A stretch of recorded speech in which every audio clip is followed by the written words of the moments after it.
Ikaslea hemen dago, ikaslea ongi egoteko.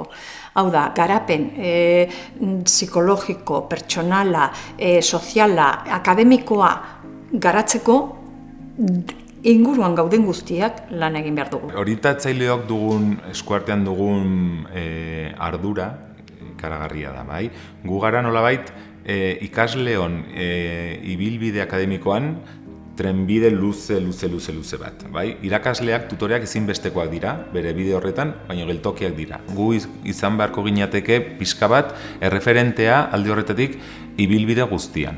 Ikastolan sartzen direliken aurrak, txiki-txikitatik, gizarte honetan oraindik izugarrizko lan egiteko dago, markatua dagolakoz, gizartean markatua daude honiz gauza.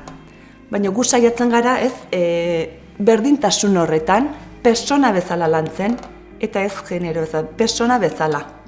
Persona oinarritzat hartuta, bakoitzak erabakitzen du, alde batera, bertzera edo erdian gelditu.